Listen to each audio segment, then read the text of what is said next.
Hello, everybody. Welcome to our Wednesday webinar series. I'm Gail Head, and I am part of the team here at IFMA. Please don't forget to tell us where you are. We always enjoy seeing where everyone is watching our presentation from. Also, don't forget to like this webinar and share it with your colleagues and friends.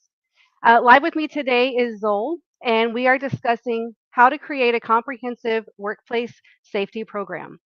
It is my pleasure to introduce our speaker, Ian Durant, who is the Director of Global Product Management at Zoll Medical Corporation. He and his team support Zoll's products for the public safety and access segments, which include automated external defibrillators, or AEDs. They also have trauma kits and associated software solutions. He has over 17 years of experience in the development and marketing of AEDs and other life saving technology products within the public safety and public access markets.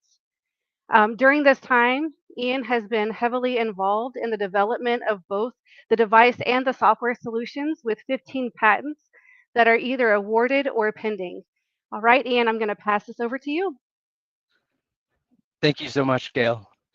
And thank you everybody for joining the WebEx today. I'm very excited for the presentation and very excited to talk about creating compliance and compliant work site safety programs.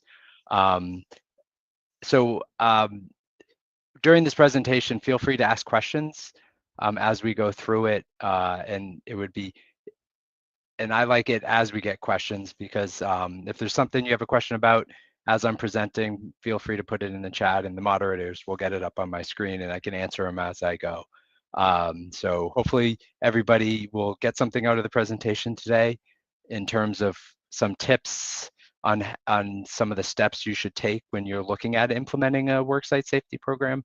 But I first would like to start with kind of how some things Zoll is doing in Sudden Cardiac Awareness Month and promoting kind of helping lay responders to take the initiative to respond to out-of-hospital cardiac arrest and other type of medical emergencies. Because when it comes down to it, kind of the why we do what we do at Zoll and why I do what I do is kind of this slide right here is all the people, these are all people who have been saved by the use of an AED, right? Or medical response equipment, right? All these people on the screen wouldn't be here today unless whether it was a school or workplace had implemented a comprehensive program to help address kind of any type of emergency that could occur at the workplace. But the foundation of all this is kind of the message, the idea of like anything can happen, right? So any type of emergency can happen at whether it's a school, whether it's a workplace, whether it's in a community situation, right? Because you don't know what will happen, right? But I think the foundation is when you look at it, there's a lot of different things that happen, right? A lot of different medical emergencies beyond just cardiac arrest, beyond just severe bleeding. When looking at creating programs, it's identifying kind of what could happen and all the things you need to do to address those. Because in the end, this is what we want. Anyone can help, right? Because empowering staff, empowering people in the community to do the right thing if somebody suffers a medical emergency is key, because we all know EMS response time is not within minutes, right? It takes a while. So identifying that and identifying kind of empowering those lay responders is key. So when we look at it, it really drives home kind of the implementation of that program. And I'd like to start with this video from kind of our efforts in Sudden Cardiac Awareness Month, highlighting a sudden cardiac arrest survivor, Damar Hamlin. An AED helped save my life.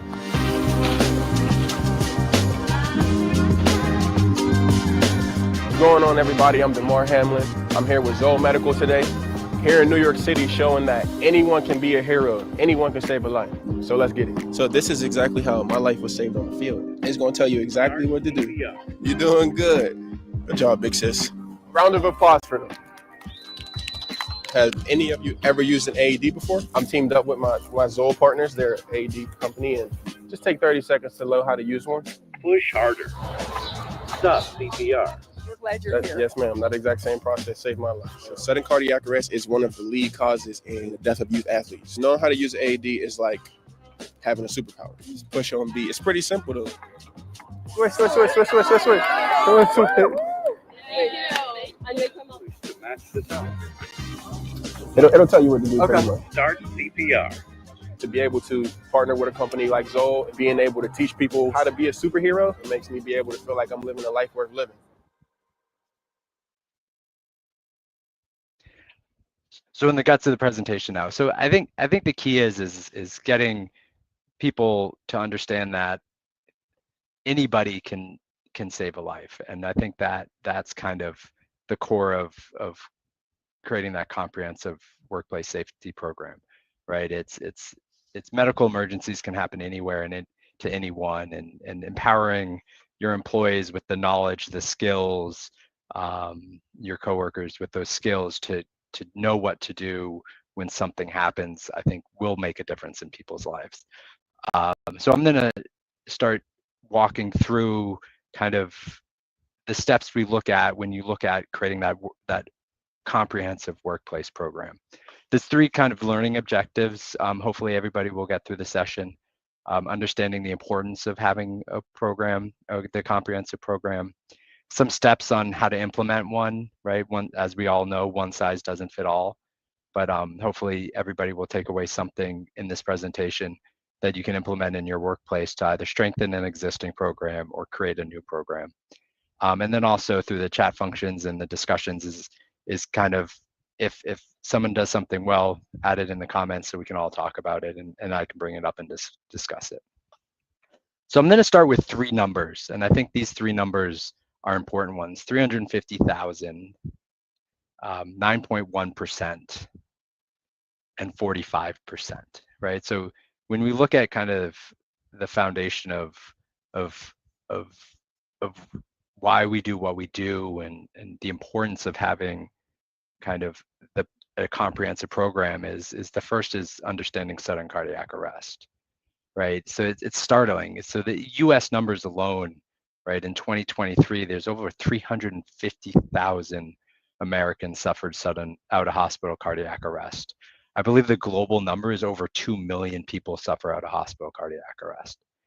It is a significant health threat for people, right? So, but unfortunately, the survival is only 9.1%, right? So the latest numbers that we pulled from the American Heart Association shows that about 9.1% of the time, at least in the US, people survive from out-of-hospital cardiac arrest. The global number is even lower than 9.1%. But I think the key is, and it's the why we implement these programs, is with simple bystander CPR and early defibrillation, the chances of survival increase to about 45% out of that 350,000, right? So the implementation of a program, the implementation of getting people trained, people know what to do to recognize when sudden cardiac arrest occurs, you can see that increase in survival.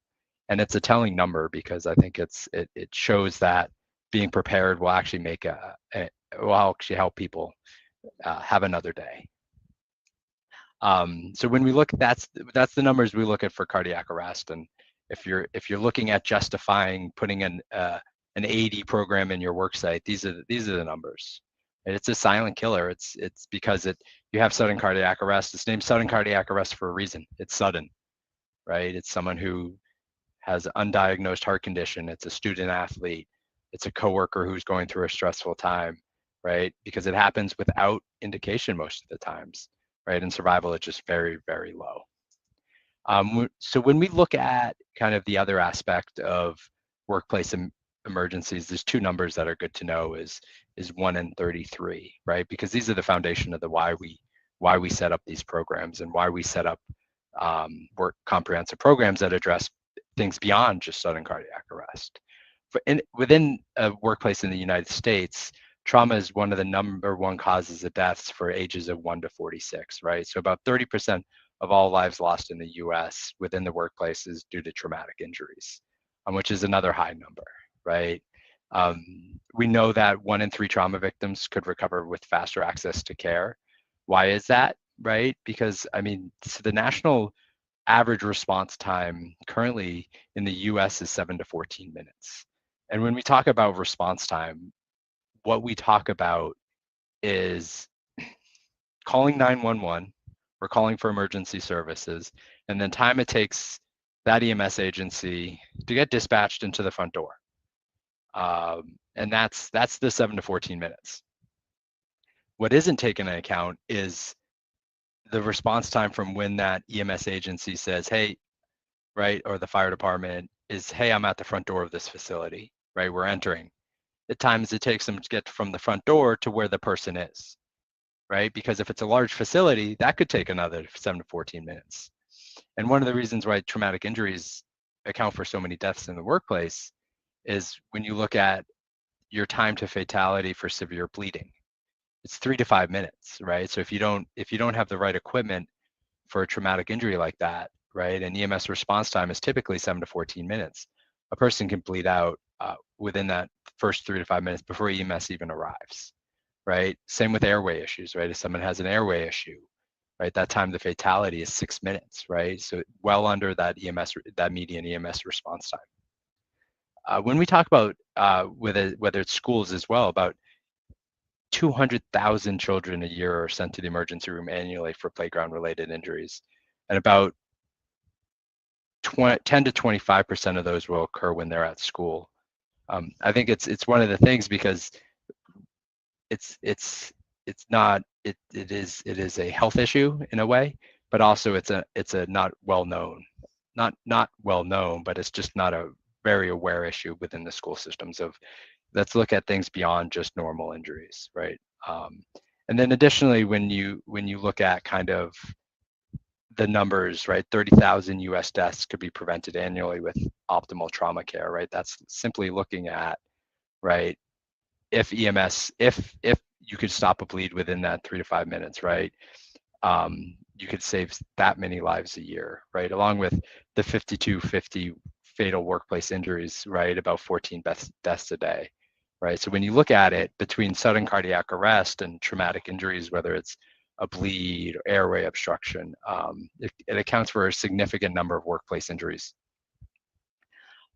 And when we get to the 33%, I think this is another very important, right?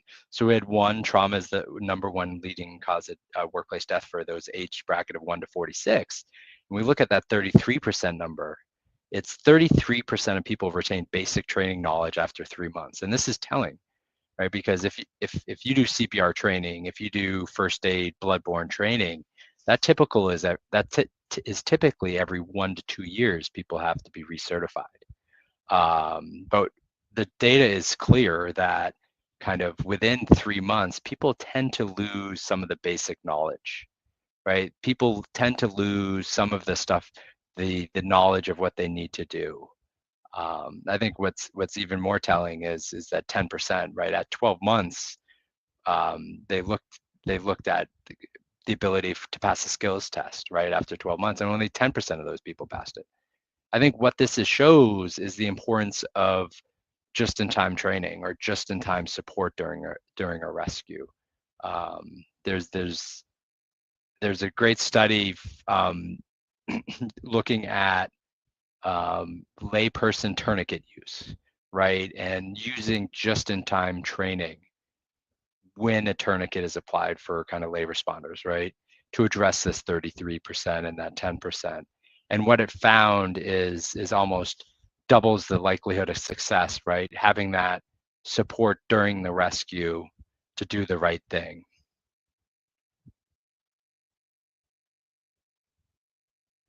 Perfect. I got a good question, and I'll address it now. And it's an interesting one, right? So the question was, I wanted to ask about the required number of, there we go, required number of AEDs in our facility. How many people should be covered by one AED if we consider the 90-second accessibility rule? I think honestly, the best way is the 90-second rule, right? You have a stopwatch, you have a phone with a stopwatch. You need to look at your time to get the AED within 90 seconds and the time to come back within a brisk walk, right? It's not necessarily a number of AEDs per person. It's having that AED accessible within 90 seconds. And I think the key thing is to also remember locked doors. I think it's a thing people forget about a lot of times, right? If you have a door that has key card access and only half the staff has access, that's another important factor to take in. So the 90-second rule is exactly my guidance on what you should follow, because that's what the AHA recommends, being able to go and get that AED within 90 seconds to bring it back within 3 minutes. So these are the references, so post-web that I provide on this. If you need them, feel free to take a note of these, because I think it's, if you're looking at implementing a program, having those numbers, knowing some of those things is key. If your manager or if your coworkers are asking it for the backup, because it's critically important to kind of, for people to understand the breadth and the frequency of these issues. All right, so now we're going to get into some of the steps of developing a compliant workplace safety program in terms of what you should look at. And I think the best way to think of this isn't like a prescriptive, you have to follow all these steps, right? Because it's purely kind of an overall look of everything that we need to take into account, and then identifying your facility and identifying your workforce and figuring out what works the best.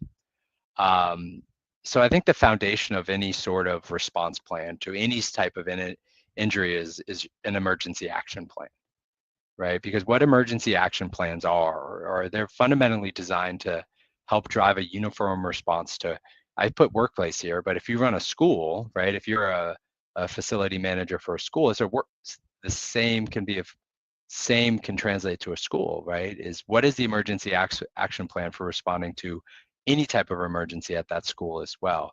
Because when you look at it, traditionally, kind of organizations are asked to create emergency action plans on fires, right? If your facility gets hit by a natural disaster, if there's a medical emergency, if there's workplace violence, if there's a hazardous spill, offsite events, right? So when you look at this is kind of all encompassing of all the types of situations you can have events out at your workplace and you have to plan contingencies for.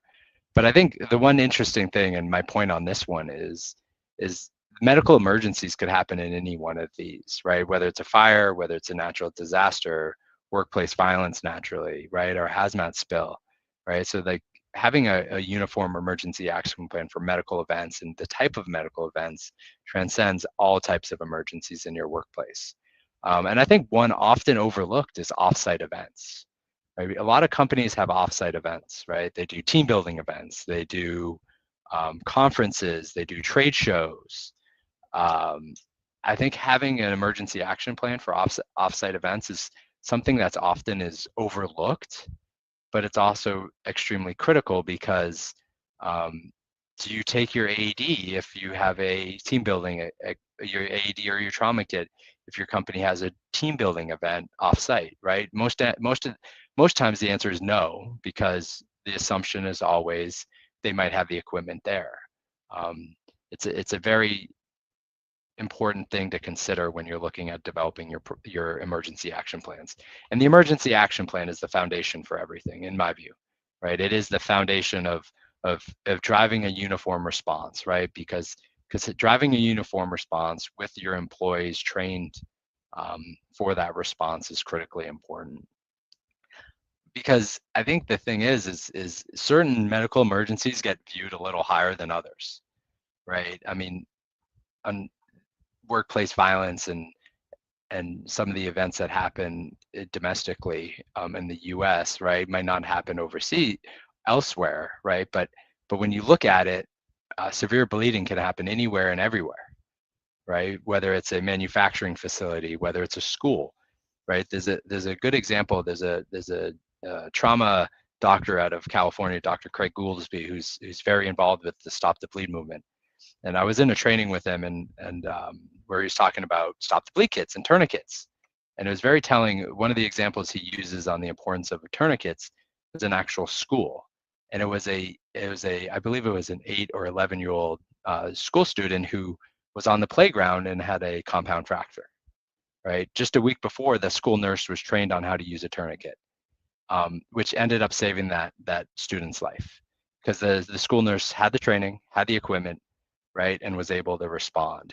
typically, you don't think of students in a playground possibly having that type of injury. So a lot of people don't plan for that, but that's a good example of understanding kind of what possibly could happen and being prepared for that. So these are kind of a whole slew of things that could happen anywhere, right? Because whether it's a sting, whether it's trapped limbs in a manufacturing equipment, whether it's burns, having the understanding of and the equipment to help the team respond is critically important. So when we look at developing the compliant medical response program, I think having the right equipment is critical, right? So it's making the right choice on the right equipment for your facility is a great first step, right? Naturally, you need the equipment.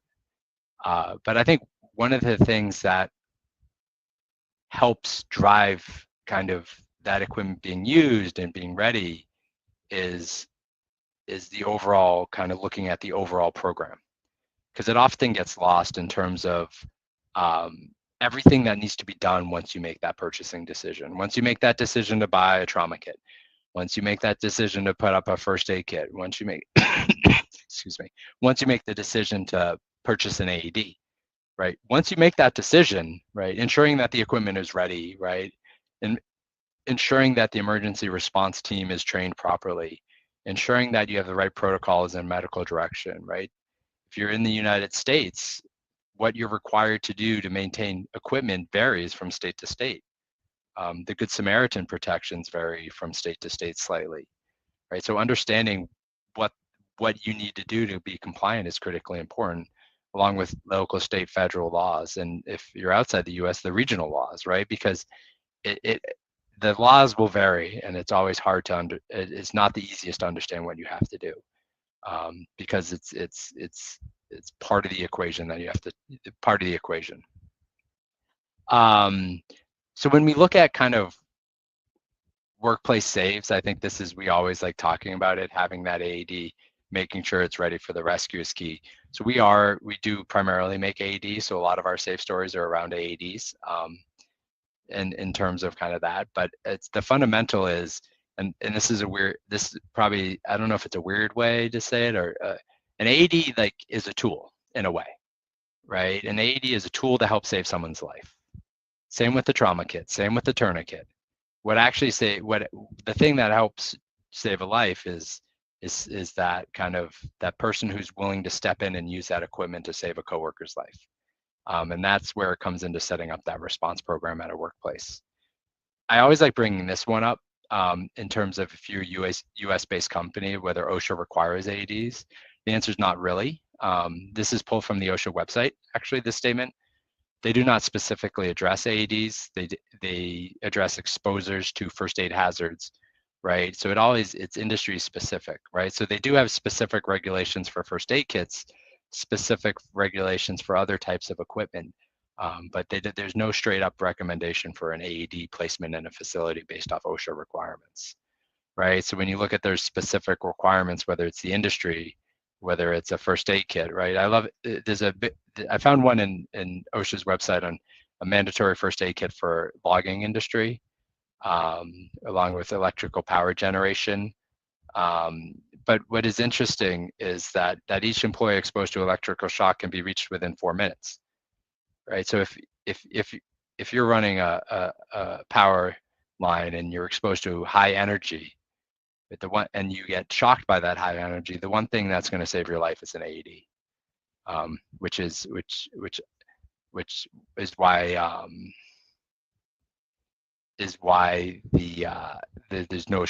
why I find it interesting. There's no straight requirement. And a good question from Tessie, thank you.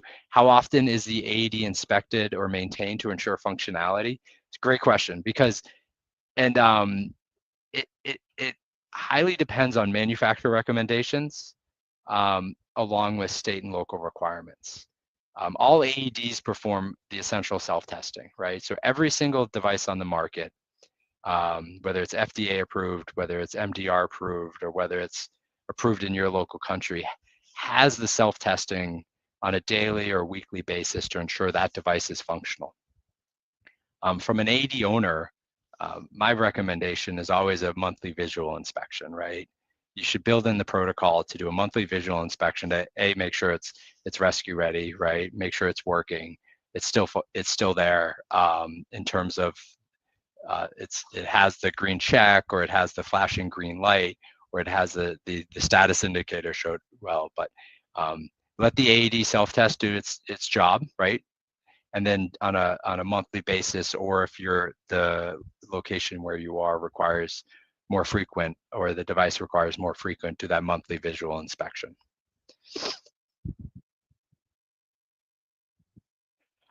So when we look at compliant medical response programs, we are looking at 4 aspects in my opinion, right? So of course, medical equipment, and there's no defined set per OSHA as well, right? And per anybody of what equipment you have to have in your facility, right? I think the key from the medical equipment perspective is identifying the right equipment for the events that occur in your facility, right? Whether it's eye wash, if your employees can be exposed to chemicals that could burn the eyes, whether it's first aid type kits for just general office injuries, whether it's trauma response kits if your facility has the risk of that.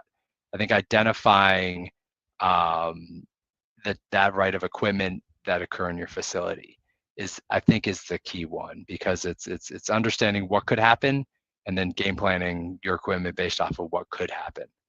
Another question from Tessie, I like this one. Where should we locate AEDs in an office facility? I love this one. I think your front door and out by the elevators. Highly visible locations is key, right? The recommendation is always optimal visibility, because you want employees to be able to see it. You want employees to be able to ask what it is. And you want anybody who might not be an employee, who might be visiting your facility, who could know what an AED is, know where to locate it. So highly visible areas, typically your lobby is a great spot. Typically around elevators are a great spot, because it's where people congregate and people know where it is. Those are the recommendations. And as Mohammed mentioned in his question earlier, within a 90-second breach, right? Someone should be able to go grab that AED, come back within 90 seconds. So when we look at properly maintained, inspected response equipment, this is the other aspect of it, right? So you need to have the right equipment for the type of medical emergencies that occur at your facility. You need to ensure that equipment is working based off of manufacturer recommends, and it's inspected on a periodic basis. And then that's the key to ensuring that the AED is ready, the items in your trauma response kits are not expired, and that's a critical important aspect, which often gets missed, I think. And you see a lot of news stories about equipment being used and might have had expired components, which is not good for everybody. Trained emergency response teams, I think this is critical. And when we talk about trained emergency response teams, and I love this one, and hopefully several on the call today do this, is beyond just classroom training, right? So you have classroom training, you have an instructor who comes to CPR training, bloodborne pathogen training, first aid training. There's a whole slew of trainings you can go through for medical type response. That's great, right? Because that's the foundation.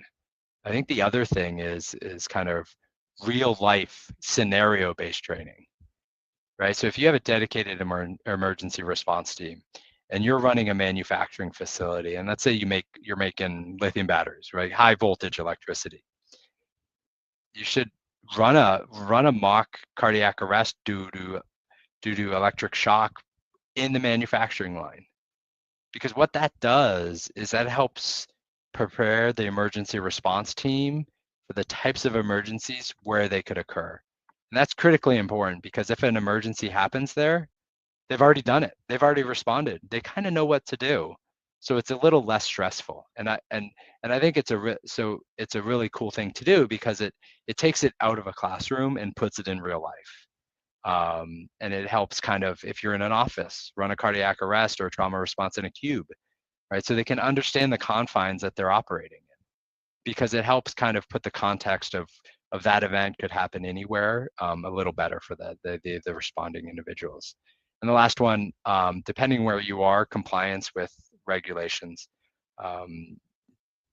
Some areas have more compliance requirements than others, but it's also very important both from a compliance with local, state, federal regulations, but also kind of from a liability compliance standpoint, making sure that everything is done the right way based off of local laws. I have another question on AD. Does the AD require third-party inspection validation for operation? This is another question, and this one's a hard one to answer because it's based off region.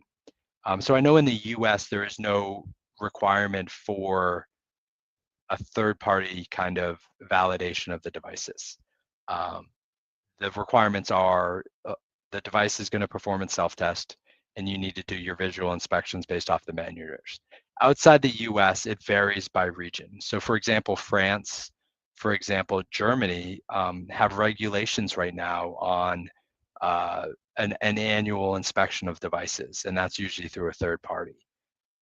So this comes with your compliance, right? So from a manufacturer standpoint, no, at least for Zoll, right? We don't have a requirement. You have to go to a third party to validate the operation of that device on an annual, biannual basis. But as we mentioned, some states and some countries do require that. So that's where it's kind of understanding the rules of the laws in where you're out of is critically important. So when we look at from a compliant medical response program, the type of equipment you need to look at, right? So the foundational question, I guess, is the best way to say it, maybe, is what type of medical events can occur, right? That's always like, if you're going to sit down and you're asked to kind of reevaluate or create a emergency action plan, emergency response program for your facility, first question, get a group of colleagues in the room and just brainstorm. What type of medical events can occur in our facility, right? Bring in people from different groups, right? Because that is the foundation for help identifying the equipment you should purchase. What kind of equipment? So in our building in Chelmsford, Mass, where I'm out of, we have 3 stories, right? Top floor is engineering, second floor is marketing, administration functions, and the bottom floor is manufacturing. So we manufacture all our equipment out of this building. The medical equipment we have on each floor varies based off of the function of the floor. In manufacturing, we have eyewash, we have first aid kits, we have trauma kits, and we have AEDs. On the 3rd floor where I sit with the R&D department, we have trauma kits and AEDs along with first aid kits. So when you look at it, it's identifying having the right equipment in the right places for the employees, I think, is the critical one, and kind of understanding all those types of injuries. Because like from a budget perspective, budgets are typically tight, right? You want to make the right decision for your organization, but you also, which goes both ways, you want to make the right financial, but you also want to make the right medical, I guess. Maybe medical is not the best word to use, but the right decision on the right equipment.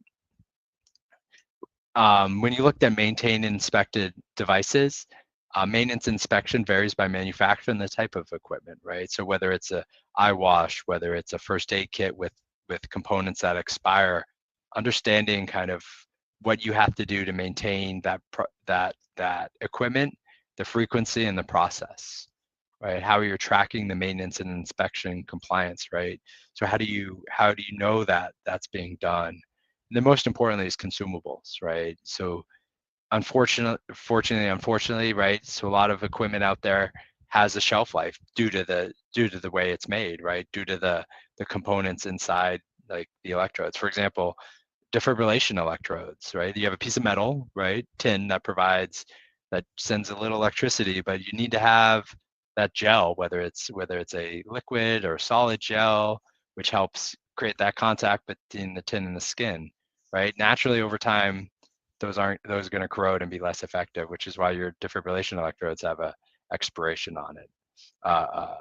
Burn dressings, right? Chest seals or any type of kind of medical equipment has an expiration, and tracking that is critically important.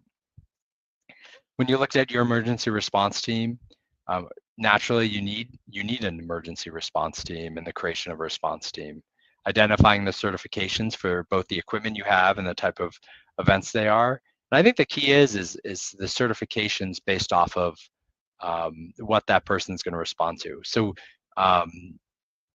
in the past, I've gotten a question of kind of, does everybody have to be trained with everything, right? So there's two-part answer to that one. One is make sure that you're compliant with if there's any laws within your industry or your state, but also look at kind of what that person's role is in the team. If that person is simply, hey, I'm willing to help if I need to, maybe then just CPR and AED is the best one, right? Because they can respond to those types of emergencies. If they're on the dedicated response team, then they should be bloodborne, first aid, trauma. If they have Stop the Bleed certification, you can do that as well. And then always tracking the annual, biannual recertifications. And I mentioned it before, but real life scenario based training, you can't replicate that. You can't replicate workplace kind of situations in a classroom. I know from a EMS, from a law enforcement perspective, there's a gentleman in Arizona, Brandon Griffiths, is very, very big on real life scenario based training for law enforcement and responding to injuries, because it helps put you in the shoes, not the shoes, but put you in that situation to respond to that event and help calm you down if it does actually happen. Because I've done this before, I was able to do it, I know what I need to do, so this situation isn't that crazy. I don't have a bullet on the slide, but we get this, I've gotten this question before of kind of the hybrid work environments, right? Because a lot of companies have hybrid work environments. A lot of companies don't necessarily have the same employees in the office on the same day every day. So how do we establish kind of that emergency response team, right? It's becoming increasingly difficult in terms of identifying the right people to become part of that response team. I think the key is identifying employees in your facility who are in the facility often, right? I think the other aspect of this is identifying the equipment, right? Identifying the equipment that can provide that real-time instruction, that just-in-time training is also part of the equation, because as workplaces change, right? As workplaces are more, as specifically hybrid workplaces, right? If you have the equipment that someone who has some basic training can pick up, and that apologies, that piece of equipment will help guide them through what they need to do, whether it's a traumatic injury, whether it's a breathing issue. I think it's something that you have to take into account when you're looking at hybrid work environments these days, because it's different, right? And you're not always guaranteed the same person's going to be there every day. So this is one I want to talk about, because we just talked about kind of the trained emergency response teams. I want to talk about why it's so important. And so Zoll has a program called Heroes for Life, right? Where we recognize both people who have survived cardiac arrest, the people who responded and help save that person's life, right? In terms of kind of, we had the program, we had the equipment, and we did the right thing. This is a great example of kind of having the equipment, having the team, and everything just falling right in place. Like, so this is a safe story out of southeast corner of Iowa. OCI Nitrate is a 306-acre facility, which is just massive in my mind. A very large nitrogen production and distribution facility. I Google mapped this the other day, and to see the response time from the local EMS stations, because it's not in a major town, right? So it's not in a huge like city, right? Because of the size of the facility and what they do. And I think the EMS station was 15 minutes on a good day. So that EMS response time would have been to the door. And this walks through everything that happened, right? Because it's 5:30 a.m., right? Start of the shift, during a team meeting, right? So the victim, right, started, right, appeared listless and confused. What happened next was kind of everything that needed to save someone's life in terms of an emergency action plan, right? Someone identified immediately what was happening, and they called 911 for the local EMS agency, right? Someone in the room, right, did the right thing by they grabbed the supplies, they took the on-site emergency response vehicle, right, which was, I believe, a golf cart or like a SUV type vehicle, to drive to where the employee was, right? So they called 911. Emergency action plan started. The response team on the way to the cardiac arrest victim. At the site of the cardiac arrest victim, right, two coworkers, right, actually, well, a coworker, which was his friend, grabbed the AED, right, and they used the equipment with the AED to start the necessary rescue sequence, right? They attached it, they put the pads on, and the device analyzed and it advised a shock, right? And so they used the AED, over 20 shocks before he made it to the hospital. And they did everything they need to while the on-site emergency response team arrived with the on-site ambulance, and before they handed off care to the Lee County paramedics, right? So it's a good example of kind of having the training, having the right people to identify it, do the right thing, and respond to that.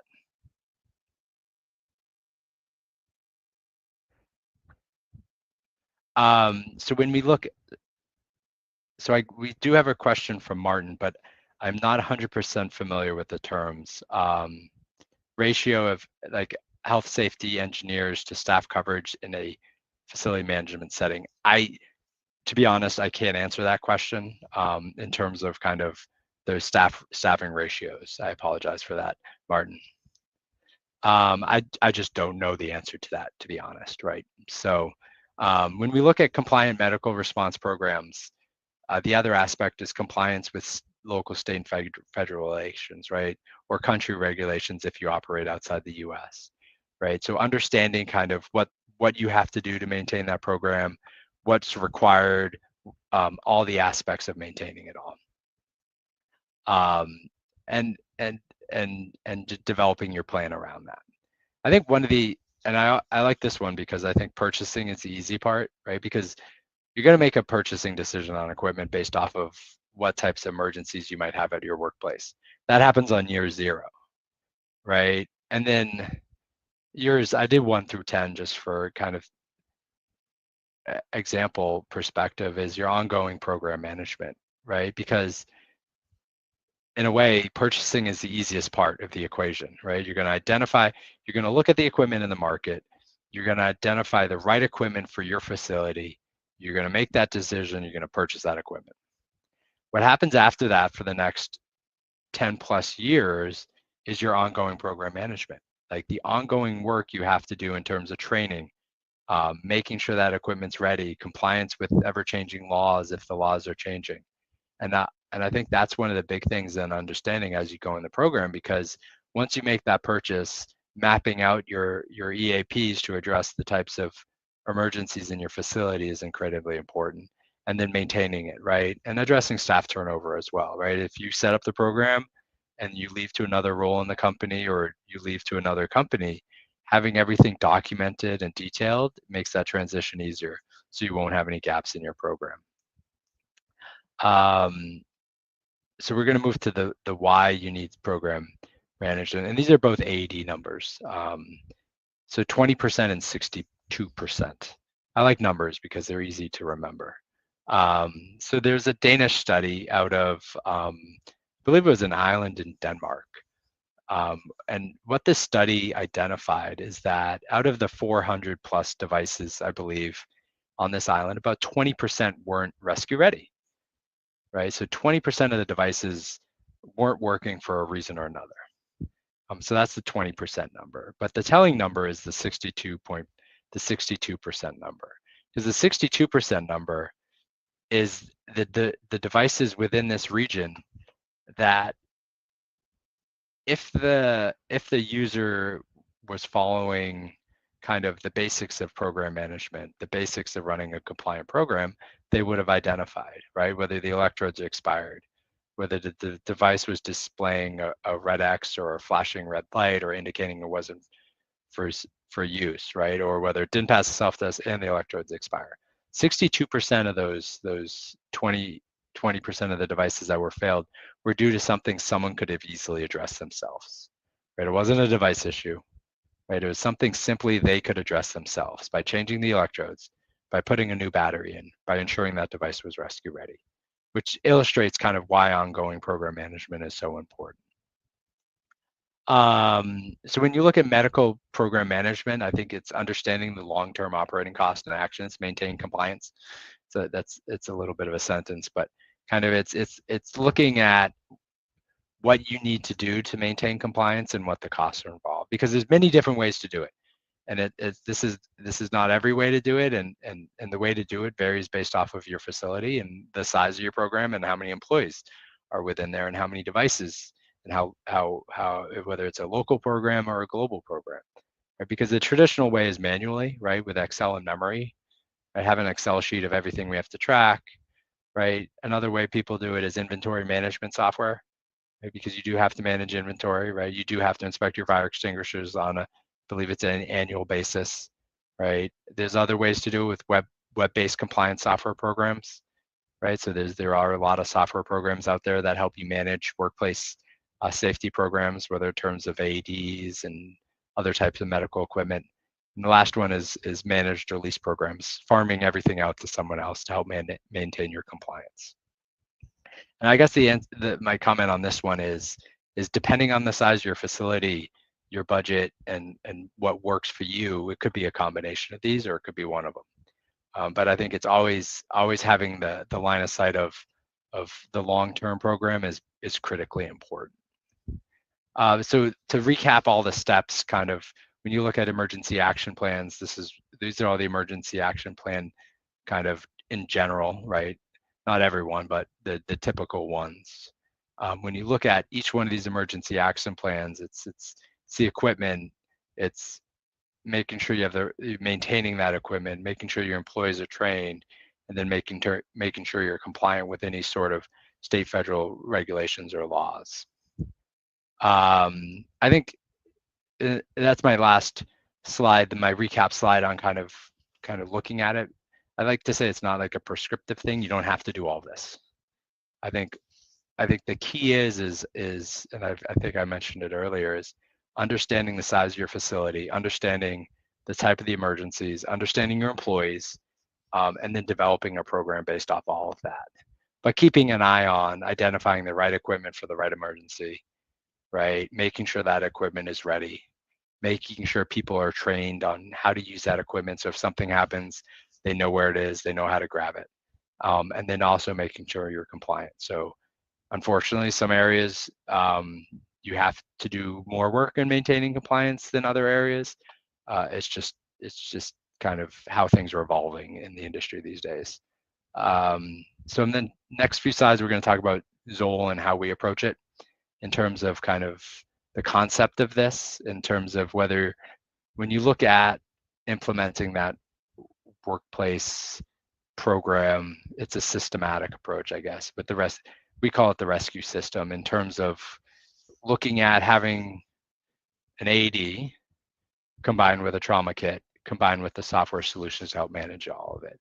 Because that's what it really comes down to. It's identifying the right equipment, right? Because cardiac arrest is a major killer, traumatic injuries and airway obstruction and all those other types of workplace injuries are a significant killer.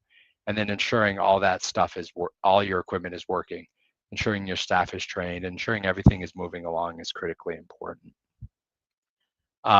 So when we look at when we talk about looking at the technology, looking at that real-time interactive feedback, having the right medical surprise and the software is kind of the way we view the foundation of it in terms of that. And then finally encapsulating it. And I have this here as like an example because I think there's a question earlier from Tessie of where should we locate AEDs in an office facility. I think this is a good slide to kind of encapsulate you need to make it visual. You need to make it so your employees know it's there. You shouldn't hide an AED. You shouldn't hide a first aid kit. You shouldn't hide a trauma response kit, because you don't know which employee has been trained in how to use an AED. And if the employees don't know where the equipment is, and if it's around a corner and they can't see it, it doesn't do the person who has cardiac arrest or the person who has a traumatic injury any good, right? So highly visible is key. Here's some helpful links and of kind of the Heroes for Life stories, whether it's the rescue system, AEDs, public safety, interactive trauma kits, some helpful links of where you can get more information on all of that. And that's it. I don't know if we have any more questions. We have about 10 minutes remaining in the time allotted for the presentation. So if there's any other questions, that would be great.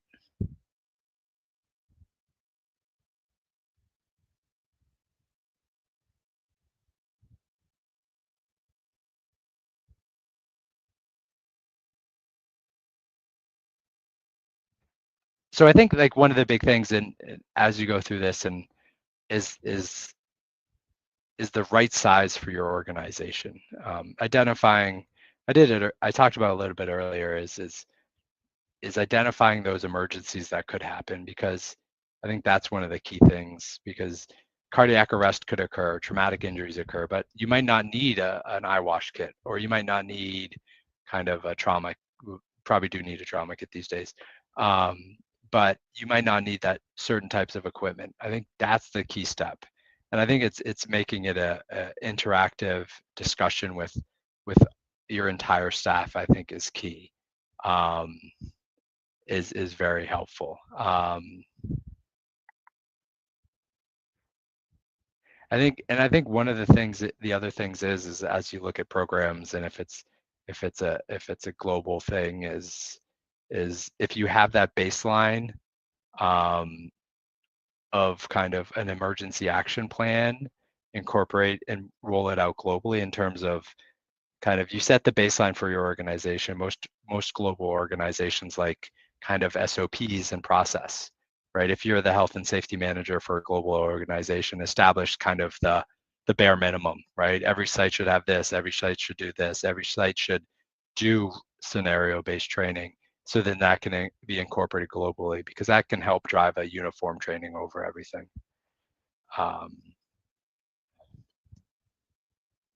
And I think the other thing is I think the more we see kind of traumatic injuries is the emergence of need of like kind of stop the bleed. It's an initiative that has started in the US that is growing globally. The official Stop the Bleed program, because the official Stop the Bleed program is now beyond the United States. I believe the UK, a couple other international regions are adopting it. It's really looking at the right equipment for those traumatic injuries, whether it's a workplace traumatic injury, whether it's a traumatic injury at a school or a community event. With Stop the Bleed and Stop the Bleed training, there's a lot in there of kind of helping identify the right equipment to use. And there was a comment of someone that I love it, is that they put AEDs near their elevators in the main lobby. That is the best, right?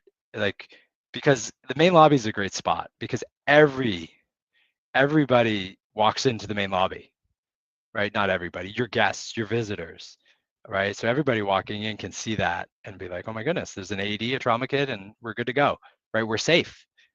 They have the right equipment. So I think it's the highly visible is key, because the other thing it does, and I think this is like kind of goes back to the anything can happen, anyone can help campaign that we run, and feel free to use yourself, is that it encourages people to like see the equipment, ask questions about the equipment, and hopefully get trained in how to use the equipment.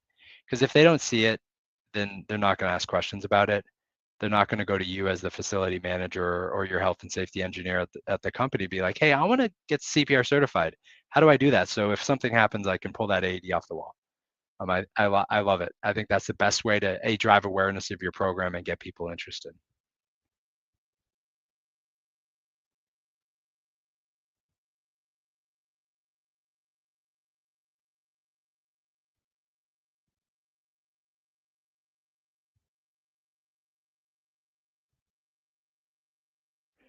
Oh, there's a question about childcare facilities and the right equipment.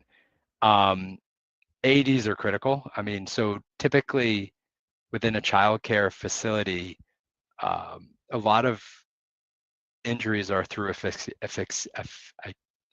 asphyxiation, right?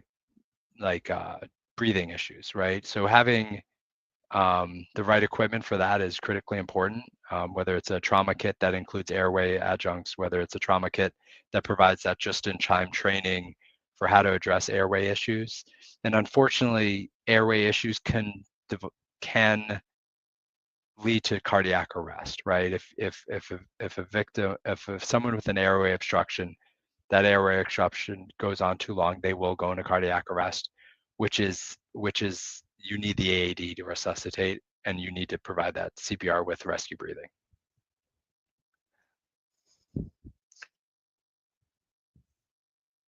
And I think we're at time, and I do appreciate everybody for joining. I enjoy giving this presentation. Hopefully everybody got something out of it. We'll all work with the IFMA team to figure out how we can get the slides out. I think the other great resource that you can use is a website that we have that called anyonecanhelp.com. It's very easy URL to remember, anyonecanhelp.com, which has a lot of the information I covered in this presentation in terms of setting up programs, identifying the right equipment as well. So thank you everybody for joining. I had fun. Hopefully everybody got some good information out of this and can take some of that information and enhance your workplace programs or build new ones.